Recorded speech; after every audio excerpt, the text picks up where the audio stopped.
Good evening and good morning. I am Bhikkhu Muniputao Sakthevi, live from Seattle, the state of Washington, USA. Today, moderator in the Dhamma talk discussion concerning with the introduction to Buddhism that we continue from last week. Just to remind that this program is the Buddha Sasana program aiming at promoting the Buddha's teaching in medium English, especially for those who do not understand Khmer, as Buddha Sasana program is one of the 7-day programs that Cambodian Buddhist Monk Society in USA broadcasts every day. So today we are very honored to come back and to see all of you again with the same topic, but with different approach and different questions concerning with Buddhism. Today we are very privileged to have invited two venerable speakers. First we have Venerable Sương Thi. He currently resides at Wat Camararam, San Jose, California, and Ponte has graduated master degree in Buddhist philosophy from Union of Myanmar. And next we have Venerable Bhikkhu Dhammasiri Samjanti, who right now resides at Wat Khmer, Arizona, in the state of Arizona. Venerable also graduated Buddhist monk from Sri Lanka. So today we will discuss more concerning with the topic introduction to Buddhism, as of course we have not covered everything about Buddhism last week, just some of the parts that we have included. So today we will start to discuss about Buddhism again, but I would like to start out with the very first question to Venerable Samjanti in the very beginning. I would like to know, how did Buddhism come into existence? As most of us who are Buddhists, we are aware that Buddhism has started a long time ago, more than 2,500 years ago, and some of us have read the story behind it, but with some people may still curious how Buddhism come into existence. Why Buddhism? Because in the time before the time of the Buddha, there already exists some of religious practice that has been spread out throughout India. So why did Buddhism come into existence? So Venerable Samyanti, please. Your mute on there. Thank you very much, the most venerable Brother Muniputao, the moderator of CBMS English program today. And first of all, I would like to pay my deep respect to the Triple Gems and the most presidents of CBMS, Venerable Atimuni, and all Venerable Mahasangha. And good evening and good morning to all most venerables and lay devotees around the world. And here I would like to pay my deep respect to the most venerable Sương Thi also, who co-speaker with us today. Thank you very much for inviting me to join this distinguished occasions to talk. The question started from the existence of Buddhism. And you mentioned that we are Buddhists. We know already the background and the origination or how the Buddhism exists in this world. In the points of view, according to my understanding, I just said in 3 short words about the existence of Buddhism. Buddhism existed because of the Triple Gems or the 3 refuges. Why I said that? Buddha was a human being, but because of he see the sufferings of universe. You mentioned before that before Buddhism existed, there are many religions already, especially at that time is Brahmanism, not Hinduism. At that time, the periods of Brahmanism. And Brahmanism, there are many sects, many groups like Upanishads or some others. Why Buddhism existed? So started from the Siddhartha, who understand about the suffer of living beings, why people subjects to decay, why they are sick, why they are dead. Because of this point, Siddhartha want to discover the realms of happiness, because he thought that there is suffering and there may be another place or thing that can get rid of all of this suffering. So starting from this right view, he renounced, he left the palace and becomes an ascetic or becomes an bhikkhu. And he tried to learn from Upanishad teacher like Alara Tapasa or Uttaka Ramaputta recluses to gain the higher normal supernatural being power also, but in the worldling. Even though he got teaching from those guru or teachers, he cannot find the happy realm, the emancipation or nirvana that cease of all suffering. That's why he decided to practice meditation as he once experienced when he was under the shadows of Jambu or plum tree in Vapa Mangala, the flagging ceremony, when he was like 5 years old at that time. And then he cultivated and he enlightened. So enlightened, Siddhartha enlightened, become an exalted one, become an enlightened one, and we call Buddha or Buddh. We call Buddha or Buddh. It means who enlightened. And then 2 months after he's enlightened, 2 months after Buddha, become Dhamma. It means his teaching. He teach the first sermon, Dhammacakkappavattana Sutra. It means the discourses about how to turn the wheels of the universal law. So when he turned, the Dhamma become the second refuge, and he delivered this first Dhamma to the 5 ascetic or Panjavakiya, and later on to many other monks. So after first retreat, he sent the first missionary, the 60 bhikkhus or 60 arahants, to various places to spread his teaching. So that time, the Buddha sent his first missionary to the world in order to promote Buddhism.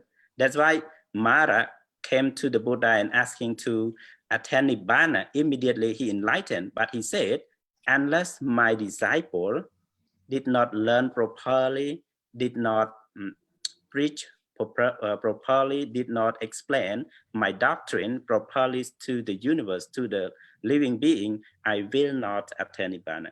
So that's why the Buddha enlightened, he teach the Dhamma, and the monk, he established the order of monk, and then he sent a missionary. So these 3 things form Buddhism. And Buddhism existed since the times of the Buddha enlightened. Thank you very much. Thank you so much, Bhante, for clearing this speculation about how Buddhism come into existence when you talk about the triple gem, the Buddha, the Dharma come into existence, and then we can call the origination of Buddhism. And I also would like to hear from Venerable Sương what is your idea concerning the how Buddhism come into existence, how Buddhism started? You know, what is the reason behind it? Why the Buddha like founded the teaching? Please, Sunday. Thank you for this question. Actually, the Buddha did not have intention to establish religions. You know, when the Buddha, that is Gautama Buddha, passed away around 483 BC, his follower, that is a Buddhist monk, and other Buddhist followers began to organize religious movements. At the time, Buddha teaching became foundation for what would develop into Buddhism. And Buddhist monasteries were built, and then missionary work was encouraged. And over the next few centuries, Buddhism began to spread beyond India. Like we can see the Sikh Buddhist Synod or Sikh Buddhist Council. When we study about that, we will know how Buddhism was promulgated from India and spread beyond India like that. And as Venerable Saint Jatis also mentioned, why the Buddha appear in the world. Also, if without Buddha, there will be no Buddhism as well, you know. So really, Buddhism appeared because of the Buddha at first time. And why the Buddha appeared in the world? What is the reason that he appeared? Actually, the Buddha tried to, when he was a man, he also tried to fulfill perfection. Just only one purpose, that is to get enlightenment as a Buddha. And why he want to be a Buddha? Because he can see that all living in the world have suffering. And the purpose of his attainment is just to relieve the suffering of all beings. That's why he appeared in the world as a Buddha. Yeah, just purpose to relieve suffering of human beings in the world. At the time, Buddhism were popular and many places were built for the purpose of devoting for Buddhism. And Buddhism started to spread to various countries. For example, for Theravada Buddhist country, we have Cambodia, Thailand, Sri Lanka, Myanmar, and Laos, and so on. And the other sect is called Mahayana Buddhism. Is spread to other countries like China, Japan, Korea, Nepal, Bhutan, Tibet, Vietnam, and so on. So Buddhism started to spread because of the follower of the Buddha or the Buddhist monk who tried to promulgate his teaching. And also, you know, the Buddha did not, as I said, the Buddha did not want to establish as a Buddhism or religion, but his teaching is universal law. Whatever he preached is not just only for the Buddhists, but for all people in the world. That's why his teachings can be accepted by many people in many countries in the world. And it can spread wisely because his teaching is simple and also can be accepted by both young and old person, both intellectual and non-intellectual person, both by scientists and religious person. And Buddhism also come into existence because of the faith of the people, you know. If the people don't have the faith or confidence in Buddhism, Buddhism also cannot come into existence. But they have faith in the triple gem, that is the Buddha. They believe that the Buddha is really a person who got enlightenment, have supreme knowledge,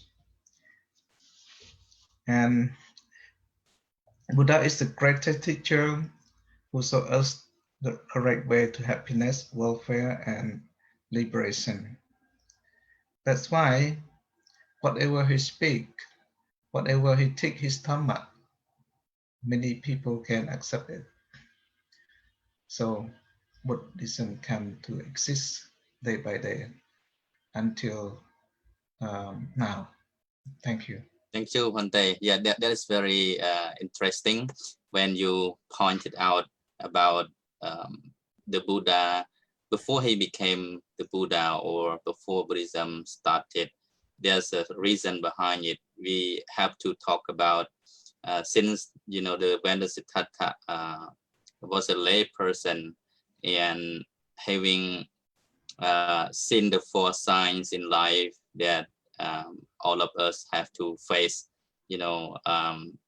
aging, decaying, we all have to get sick, we all have to die. And then finally he saw the recluse, the sramana or the samana, the life which is free from worldly ties and bondages. So he start off to think about liberation because he already witnessed the suffering in the nature of human life as well as the life of all sentient beings in this universe. So it is important point that we have to take into consideration. If without seeing the nature of suffering in life, the Buddha would not have set forth to renounce the world in order to seek after the ultimate truth.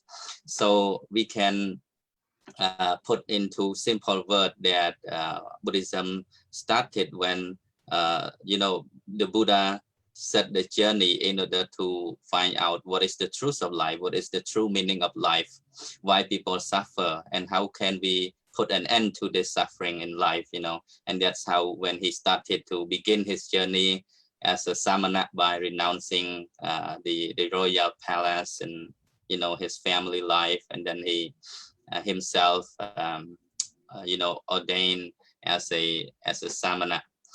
And yeah, that is very crucial point to take in mind. So I believe that when we talk about how Buddhism come into existence, it is such a broad view. We can put into different ways, like Venerable have already presented, without the Buddha, the Dharma, and the Sangha. So there will be no Buddhism, and that is true because the combination of everything, especially the Buddha and his Dharma, and of course his the order of monks, the followers. Otherwise, Buddhism can no longer exist without the support of the four sage disciples. So this is very important thing that we Buddhists have to remember. The Buddha started into this world because of he want to understand the real meaning of life. He want to seek the ultimate truth, and he want to put an end to suffering because he have already witnessed the suffering in life, such and such. So I would like to move on to the next question. When we talk about the Buddha, many people have known this term, have known this word, but some of us might not properly understand the real meaning of the Buddha, something that Buddha was a god, something that Buddha was a supernatural being, or somewhat very supreme, very high, higher than other normal human being. So what is your idea, Venerable Samyanti? What do you think about the word Buddha? Can you give some explanation? Who the Buddha really is? Yes. It's a very good question. Thank you again. If we define the word Buddha or Buddho, it means when we recite his 9 or 10 quality in, like, started from Itipiso Bhagava, Arahang Sama Sambuddho, etc. And the word Buddho mean Ariya Satchanang Puchatiti Buddho. Those who enlighten or who see clear, who enlighten or who realize the Four Noble Truth, and not realizing by himself, not understanding by himself, he advised how he skillfully introduced the Four Noble Truth to others, living beings. It is called Buddha in the qualities of the Buddha. But as I mentioned last week, in Majjhima Nikaya, the Buddha mentioned himself who Buddha is. As I remember in Brahmana Vaka of Majjhima Nikaya, the Buddha said, Apinyayang apinyatang pavitapanya pavitang pahitapang pahatapang bahinang me tasma buddho mihi brahmana.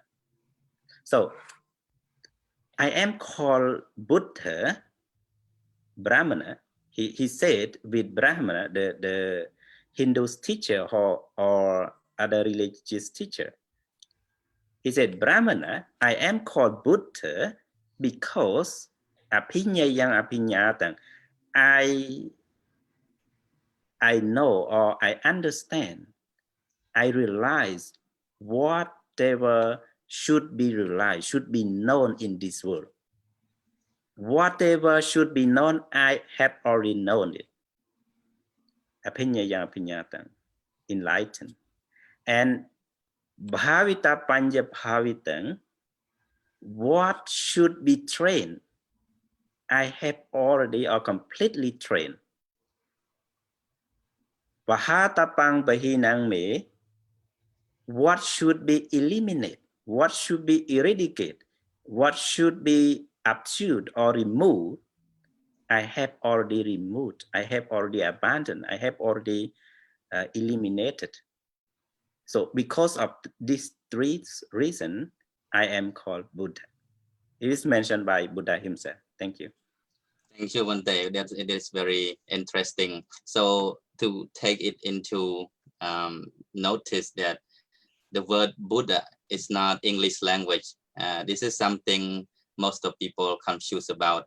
In my English class, Buddhism in English class, I always remind people that the word Buddha or Buddhism, actually, this is not an English term. It is a borrowed language from the Pali. That's why the word Buddha, it denotes the state of enlightenment, or the state of awakening from ignorance. So in literal meaning, we can say it refers to the wisdom, not the individual itself, right?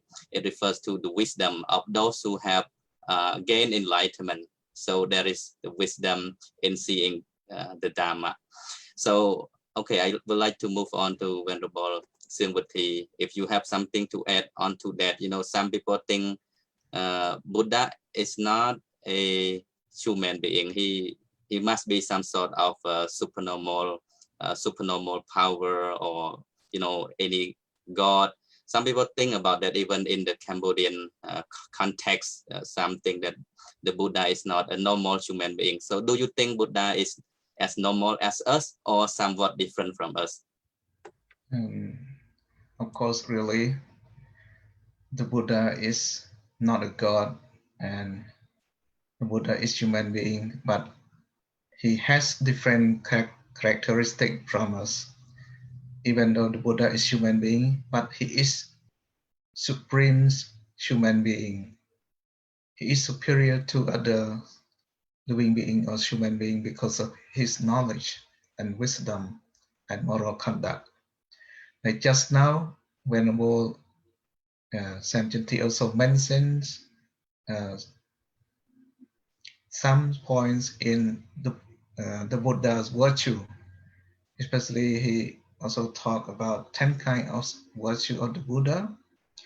Like he mentioned the word Arahant, mean all perfect ones or destroyer of all defilements.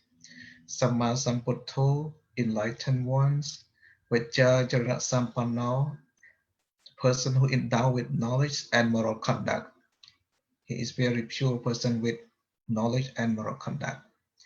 And also Sukhato. Sukhato means well-gone ones. And Lokavitu, knower of the world. Knower of the world.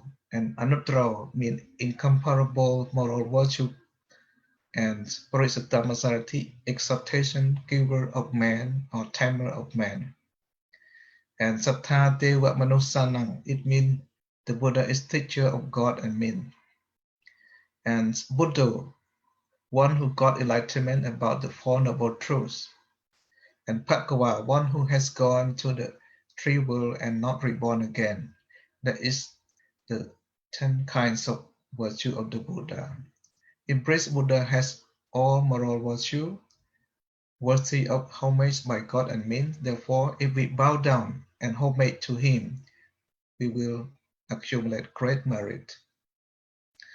And that is a virtue of the Buddha and his knowledge of enlightenment.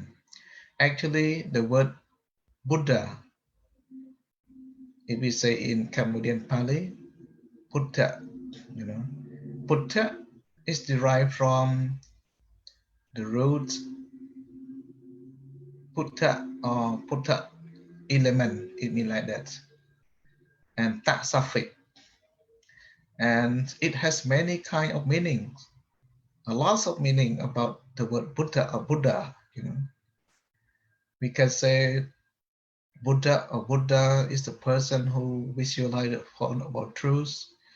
Buddha or Buddha's one who makes the other living beings get enlightenment after him. The word Buddha also the person who realizes everything in the universe. And also the word Buddha means one who realizes the doctrine or the things in the world. And the word Buddha also means great enlightenment, and also the one who can realize Nibbana vividly. And the word Buddha or Buddha also means the one who can destroy, or the person who is exhausted in cankers and defilements. And the one also can destroy all lust, and the one also destroys angers. That is the word Buddha or Buddha mean. And it has more meaning than that, But I just give brief answer, and then we will move on next if you want to know more about the word Buddha. Yeah, thank you so much, Pante. That is a lot of different meaning concerning with the word Buddha itself. So as far as I have picked up what both of you have commented, that what really distinguishes the Buddha from us as a normal human being is that he got enlightenment. He already accomplished his great enlightenment. So I would like to further ask the question to Venerable Sam Chanti, because we have aware that the Buddha is different from us as a normal human being just because of his good conduct, his full of knowledge and virtues and so on, a lot of things that the Venerable Srimati has pointed out. So I just would like to add the question onto that. What has he realized, and how did he realize or gain enlightenment? Is there any specific way to attain the Buddhahood? And so if so, can anyone, every one of us become the Buddha? Please, Pandey. Thank you very much. It is like a critical question. Can anyone become a Buddha? Yes. Everyone can become a Buddha, but only human being can become a Buddha. It is not a god or like a Deva or Brahma or Mara or other supernatural being cannot become a Buddha. But everyone and only man can become a Buddha by cultivating or by accumulating the 10 perfection. And he become a Buddha at the finals of perfection. The only one way to become a Buddha is to accumulate perfection that we call in Pali word parami. Parami, there are a lot of meaning from the word para. If you want to understand it clearly, you can read in Suttanipata. In Suttanipata, this explain very clear and many meaningfuls of the word para. But here, the paras mean the shore. Shore mean here enlighten, to become a Buddha. So the Buddha show that everyone or a man cultivate or accumulate the perfection. So this perfection and these good virtues bring him or place him to the shores of Nibbana or the shores of enlightenment. So para mean the shore, and me, it is in the terms of purna. Purna mean to fulfill or filling. So parami mean the virtue, perfection that we can say in 10 perfection, started from the perfection of charity, etc. This 10 perfection or 10 qualities of virtues place him to become a Buddha. No other than a route or way to become a Buddha. If everyone, we can say everyone can become a Buddha, but to abandon or to live or to accept this perfection, 10 perfection, one cannot become a Buddha. So only way 10 perfection, fulfill the perfection properly, one will become a Buddha. Thank you. Thank you, Pandey. I would like to move to Venerable Srimati. Is becoming the Buddha necessary? Should we all become the Buddha? And why should we become the Buddha? And how does one become a Buddha? Please. Actually, it's necessary to become a Buddha, but not everyone can become a Buddha, because different effort and different understanding. That's why we cannot all become the Buddha. And the word Buddha, even though everyone can become Buddha, because the word Buddha, the position of the Buddha is not appointed by any person, If the position of the Buddha can be appointed, many people in the world can be the Buddha, So also the word Buddha has no monopoly position, the Buddha position is not monopolized. It has no monopolies characteristic of anyone. If you want to become a Buddha, no one can appoint you to become Buddha, but you have to practice. Like when Venerable Samithi said, you have to practice perfections. You have to fulfill the perfection to become a Buddha. And also, you know, Dhamma that make person to become Buddha, you know, with Dhamma. Like in Satthatika, one who has great faith. Panyatika, one who has great wisdom. And Viryatika means the one who has great effort. Great effort refer to the fulfillment of perfection, especially 10 kinds of perfection, as Venerable Samjanti mentioned earlier. Yeah. We need to do that. We need to cultivate the 10 kinds of perfection. Otherwise, we cannot become the Buddha. And it is not to fulfill, you know, all the 10 kinds of perfection. If you can do that, you also become the Buddha like the Buddha. Because the position of the Buddha is not monopoly position for anyone. It's for all. But you can become a Buddha or not. It depends on your effort and your perfection. Yeah. So I just have this brief answer.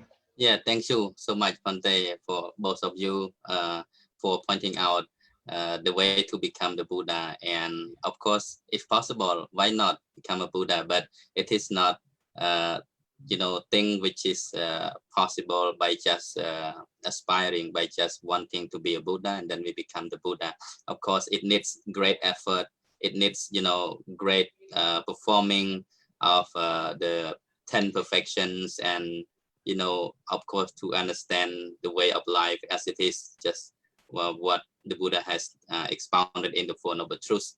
So there are a lot of requirements to become a Buddha. As a matter of fact, we all can become a Buddha when we, you know, determine ourselves to walk on the path of enlightenment, like what has been expounded in the Dhammacakkappavattana Sutta.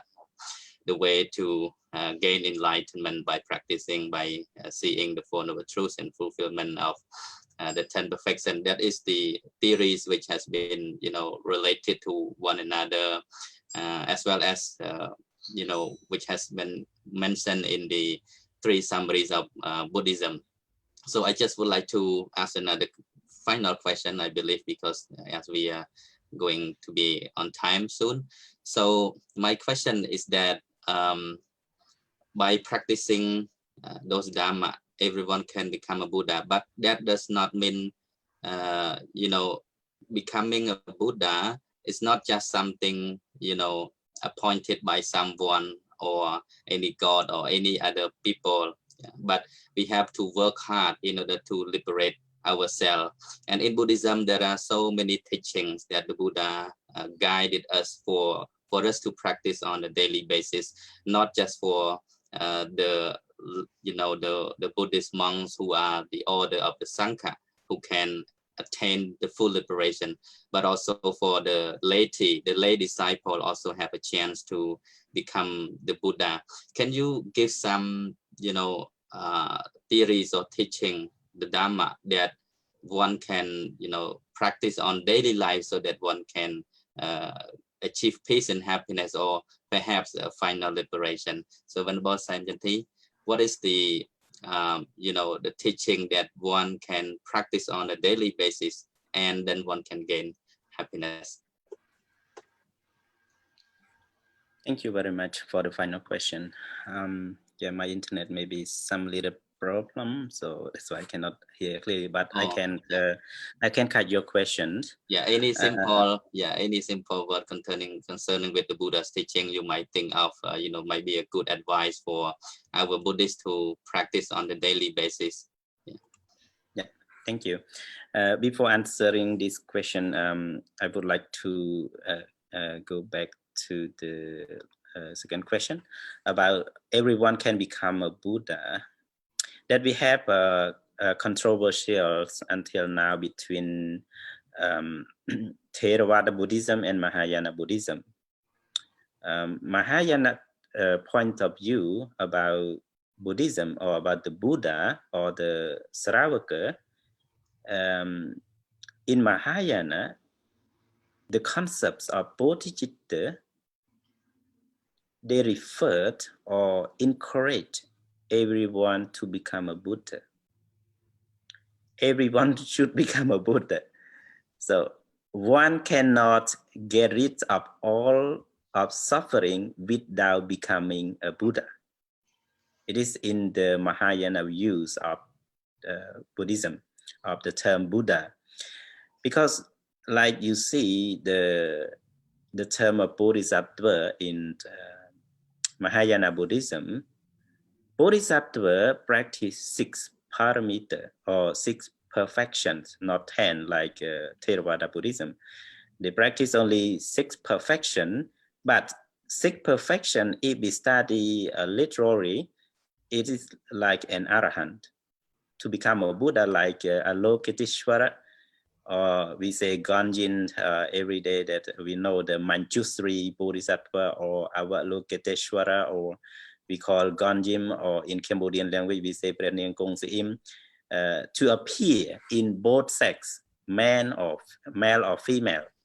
Not sure about the Ganjin, but this is the literary about the term Buddha in Mahayana Buddhism. They encourage everyone to become a Buddha, and Bodhisattva have a duty to save or to be a savior, like in other theistic religions. Yeah, I just mentioned the difference about controversy about the term Buddha, that everyone can become a Buddha. In Theravada Buddhism, we all can become a Buddha, but we are not necessary to become a Buddha to get rid of all suffering. You can be Anubuddha.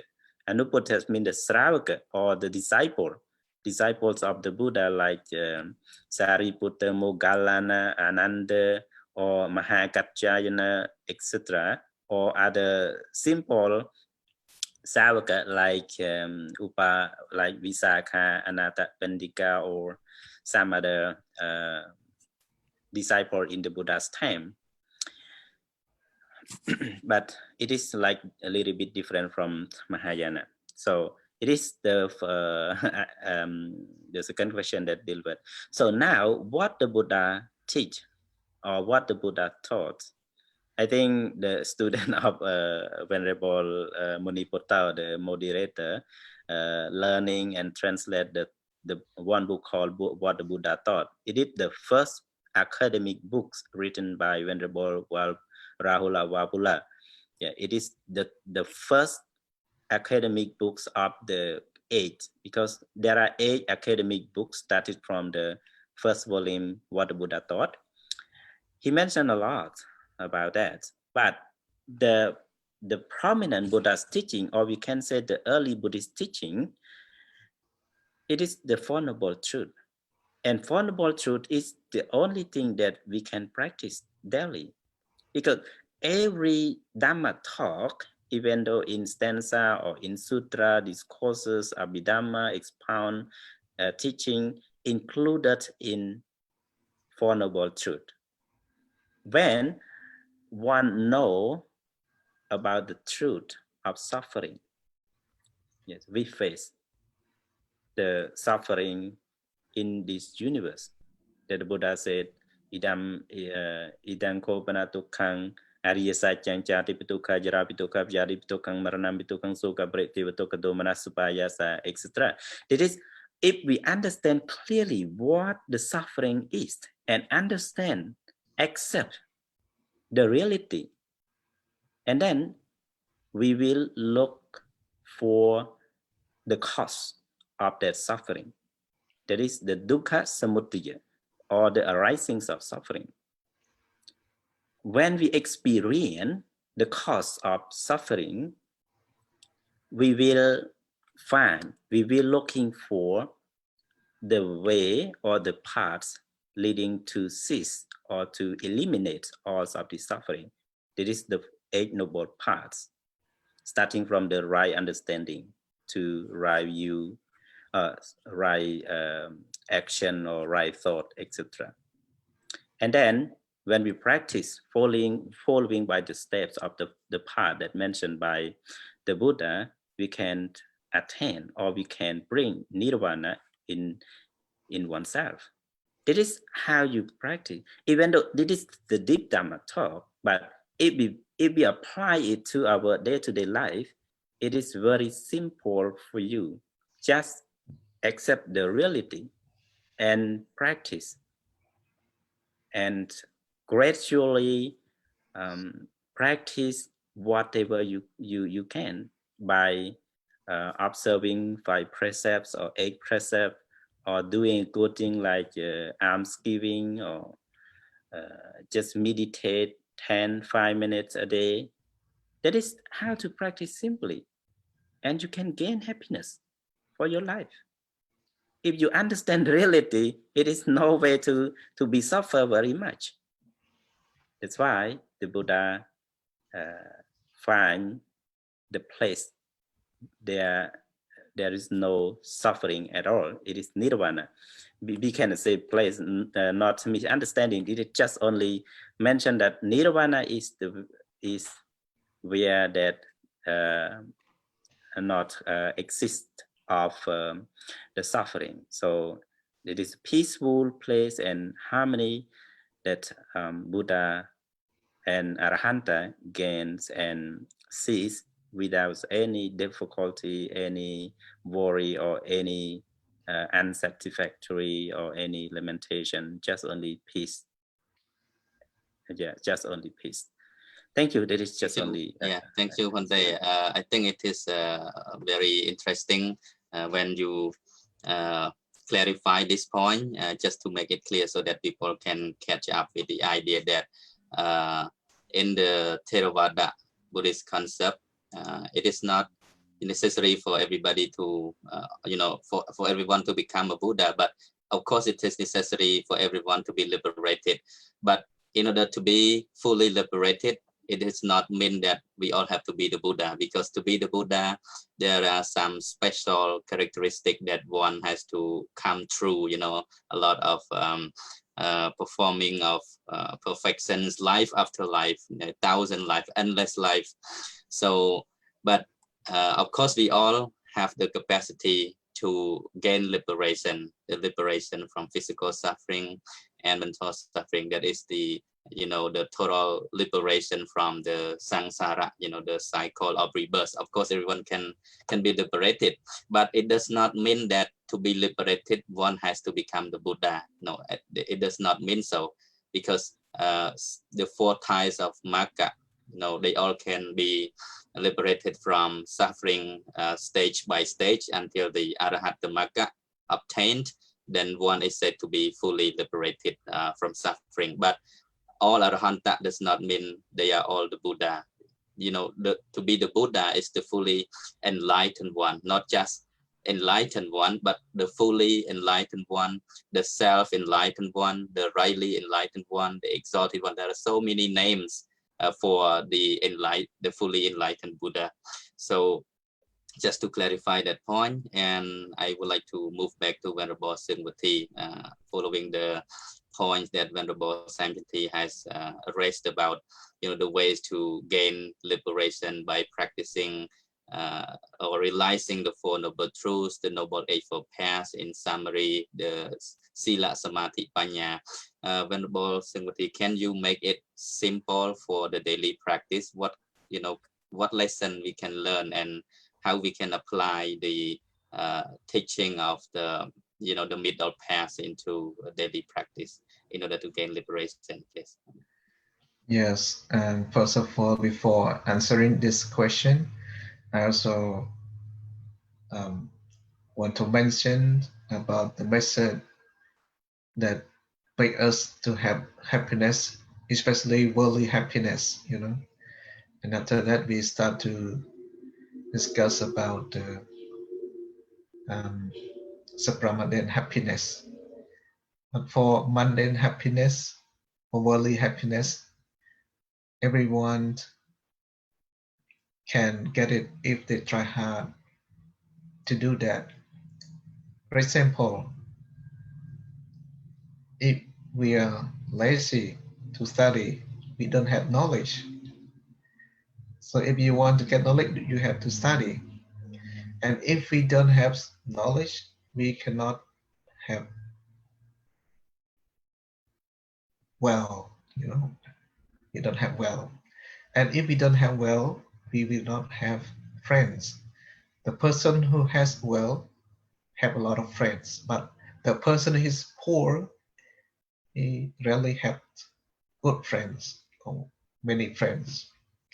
And if they don't have friends, they cannot enjoy real happiness in their life, especially worldly life. And if they don't have happiness, they cannot cultivate the seed of nibbana. I mean, they cannot practice to attain nibbana because they don't have happiness. They live only in sufferings. So they cannot do that.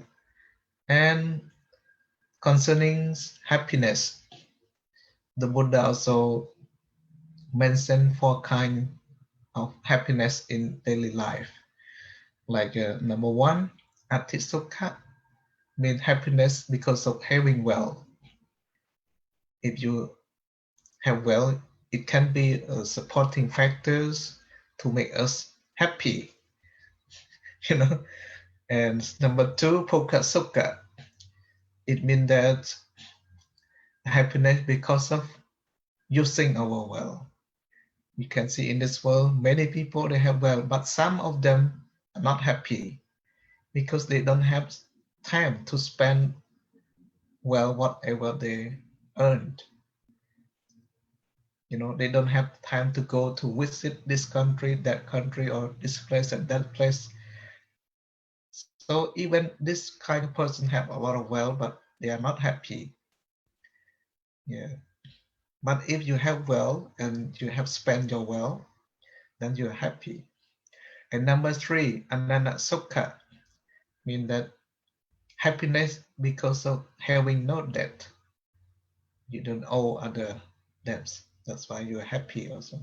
Your mind can be free from worry and suffering.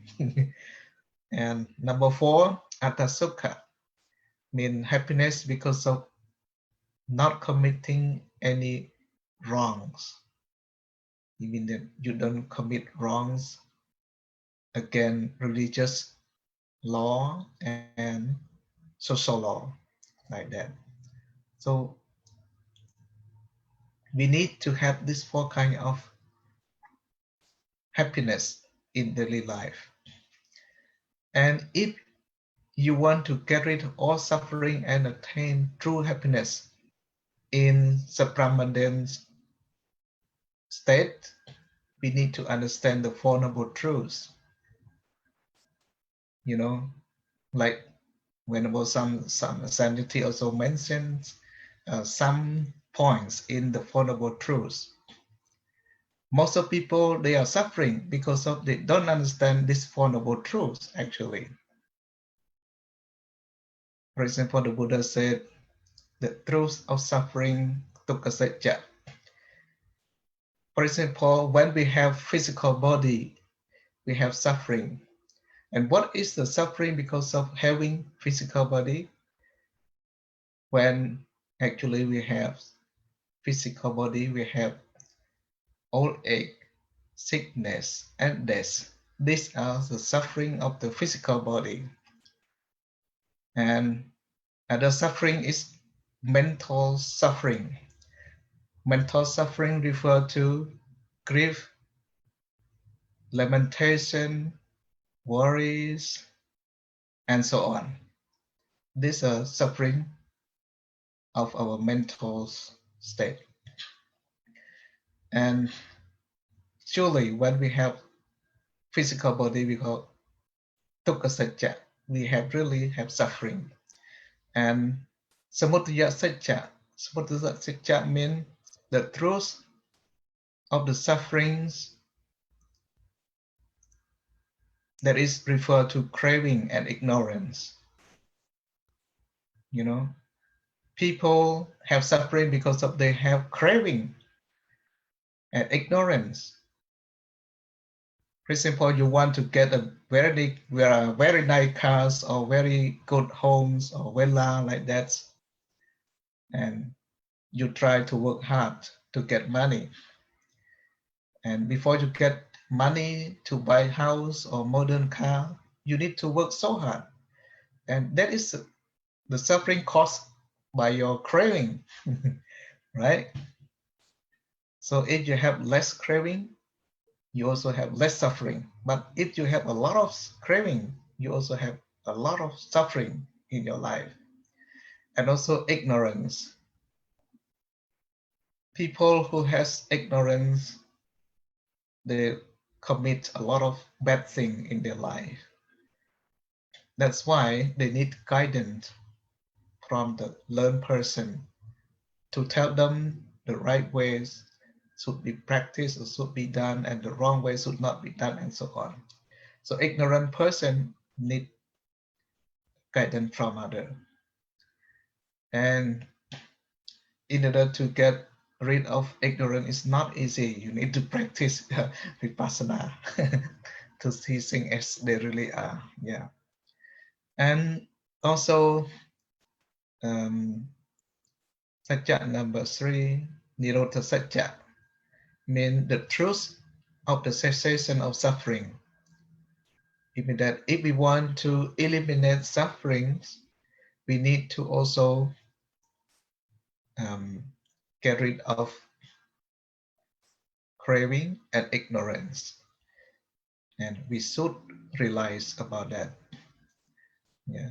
And number 4, suffering, that is Magga Satya, means the truth of the past leading to the cessation of suffering, and it's referred to Eightfold Path, like the path that lead to liberate us from all kinds of suffering. We need to follow these 8 kinds of paths. I mean, right thought, right understanding, right speech, right livelihood, right action, right mindfulness, and so on. We need to follow these steps or these factors like the Buddha did. Then we can liberate ourselves from suffering. So we need to understand this Four Noble Truths first. What is the true suffering? What is the cause of suffering? We need to understand like that. And what is the way of the cessation of suffering? And what is the way that lead to cessation of suffering? We need to know that. If we don't know these 4 kinds of noble truths, we still have suffering in our life. Yeah, because we don't know the way to get rid of suffering because of we are ignorant of these 4 noble truths. Actually, the word ignorance is referred to ignorant of the 4 noble truths, you know. For the Buddha, he can visualize this 4 noble truths. That's why he became a Buddha. Yeah, but for ordinary people, they don't visualize this 4 noble truths. That's why they have a lot of suffering, both physical suffering and mental suffering.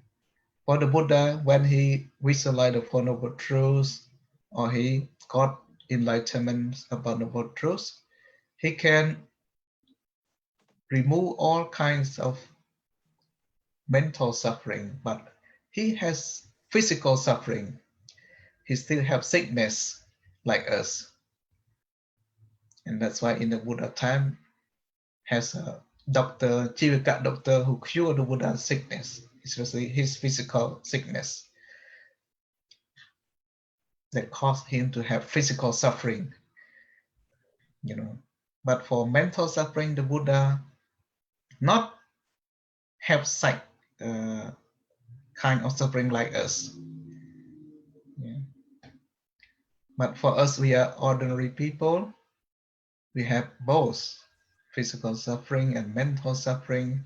But the Buddha, he have, even though he has physical suffering, but he did not suffer much or suffer most about the suffering that he has, because his mind has no attachment toward physical body. He's saying that this physical body is subject to impermanent suffering and non-self. When he understands this true nature of life, he did not have a lot of attachment towards this physical body. That's why he did not suffer most in even when he has a life. But for us, we suffer both, you know. So in order to get rid of this kind of suffering, we need to practice to uproot all kind of defilements and attachment, aversion, and ill will, and so on. Then we can remove some kind of suffering in our daily life, even though we have not attained enlightenment as the Buddha. Yeah, thank you. Thank you so much, Phante Sangwati, for very detailed elaboration concerning with the way in which we all can daily practice to attain the liberation from suffering, and of course through the practicing or realizing the Four Noble Truths, understanding that life has suffering, has problem, and understanding the root cause of the problem and the way leading to the cessation of the problem. Very much taught in the Noble Eightfold Path. So we don't have much time to mention in detail about this. Just a brief summary, you know, concerning with this topic. We actually have a lot of questions and a lot of ideas around this topic, introduction to Buddhism, but because of the time constraint, so we just pointed out some of the question in which we can we should understand and study so that we have the right understanding about the concept of Buddhism and how we should practice Buddhism and what is the right way, the right path that leads one to, you know, true liberation from suffering. As we have already covered from the very first question, how did the Buddhism come into existence and how the Buddha gained enlightenment and who the Buddha really was, and so on. And I hope that audience and viewers around the world who have watched, who have been following our show, at least have gained some understanding of the basic introduction to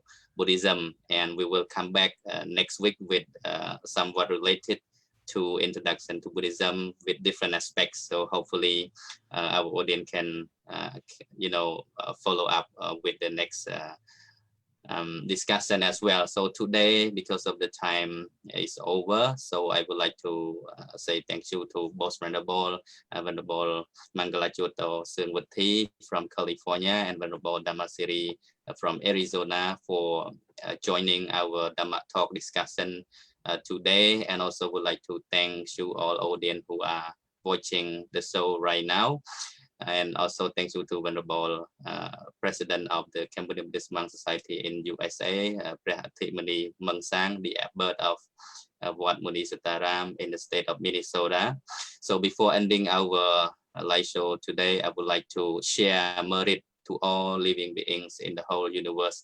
May all beings be liberated from physical suffering and mental suffering. May the Dhamma spread to everywhere, every corner of the world. May all be peaceful and happy. Thank you so much for following our Dhamma talk, and we will come back next week. Thank you. Good night. Thank you. and Goodbye good for morning. today. Thank you. Goodbye.